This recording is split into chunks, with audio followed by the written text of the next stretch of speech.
हमेशा ये लगता था कि यार इंडियन टीम में बहुत अच्छे अच्छे प्लेयर हैं, चाहे वो सचिन हो, चाहे वो आज का विराट कोहली हो, और बीच में वीरेंद्र सहवाग हो, बहुत सारे प्लेयर्स आते गए हैं। अपने अपने टाइम में बहुत ज़्यादा कमाल उन्होंने किया है। तो कभी भी ऐसा नहीं लगता था कि यार हम एक टीम ऑफ अथॉरिटी हैं, लेकिन ये लगता था हम प्लेयर ऑफ अथॉरिटी हैं। जब कभी भी ये फील्ड के अंदर होगा तो ओपोनेंट जो होगा वो घबराएगा ही घबराएगा। लेकिन एज अ टीम ना, पहली बार मुझे लगा था 2023 के अंदर, मैं कब से मैचेस देख रहा हूँ और आप भी देख रहे होंगे, कभी भी नहीं लगा था कि हम अथॉरिटी होंगे, लेकिन अब लगा। 2023 में लगा, और झटका भी उतना बड़ा लगा क्योंकि मुझे नहीं लगा था कि ये 11वां मैच फाइनल का हम लोग हार जाएंगे।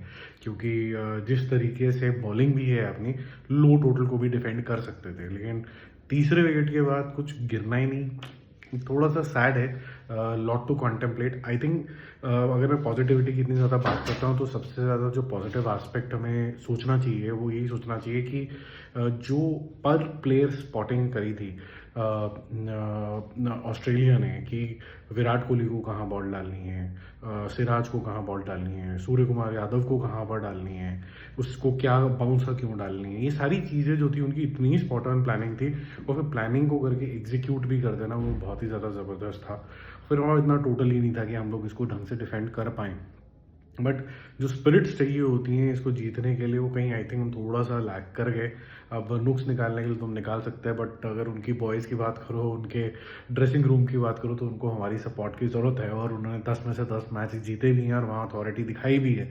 तो ये देख के थोड़ा सा डिसहार्टन होता है कि यार चलो, हिंदुस्तानी है, एक बारी जीतना तो चाहिए था दोबारा से ये वर्ल्ड कप। 11 और 11 हो जाते, और इस ऐसे चांसेस दोबारा दोबारा नहीं मिलते। इस तरीके के क्वालिटी प्लेयर्स भी आपको बार बार नहीं मिलते हैं, लीडरशिप इस तरीके की नहीं मिलती है। But the end of it उतना ज़्यादा अच्छा रिजल्ट नहीं आया।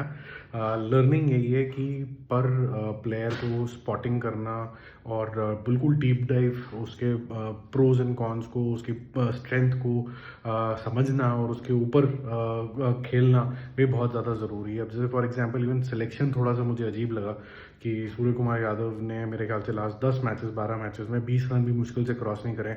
बार बार उसका सिलेक्शन होना, ठीक है आप सेम टीम रखना चाहते हो, लेकिन कुछ कॉम्पोजिशन चेंज कर सकते हो, कंसिडरिंग कि आप टॉस नहीं जीते और पिच जो है वो अलग तरीके से बिहेव कर सकती है विज अविज आपके अर्लियर मैचेस। तो थोड़ी बहुत चीज़ें हैं जो आपको थोड़ा सा सोचनी पड़ेंगी, थोड़ा कम इमोशनल होना पड़ेगा इन चॉइसेस को लेके, क्योंकि इंडिया की बेंच स्ट्रेंथ भी अच्छी खासी है। आई थिंक जो चीज़ हमने थोड़ी मिस भी करी है इस मैच में, वो ऑलराउंडर्स की करी। और आई थिंक जो थोड़ा सा जो चल जाते हैं हर भाई जडेजा, वो नहीं चला। हार्दिक पांड्या फॉर श्योर अगर होता तो बहुत बड़ी डिफरेंस होती इस मैच के अंदर। आपको पता होता कि एक और बैट्समैन और एक और बॉलर है आपके पास, और वो सरप्राइज कर लेता है, और ऊपर से फील्डिंग बहुत अच्छी करता है। अब जो लास्ट पॉइंट जो मुझे लगता है कि जो ऑस्ट्रेलिया जीती है, एक तो स्ट्रैटेजी ये, और दूसरा बहुत ही खतरनाक तरीके की फील्डिंग, रन ही नहीं लेने दिया। टप्पा मार के भी जहाँ पर बॉल सिंगल्स के लिए थी वहाँ सिंगल्स नहीं मिल रहे थे, जहाँ चौके थे वहाँ पर वो लोग पहले ओवर से ही सब कुछ कर रहे थे। तो बहुत अच्छा है। I think India's got all the resources, they've got talented people, they've got the management right, they've got the money right.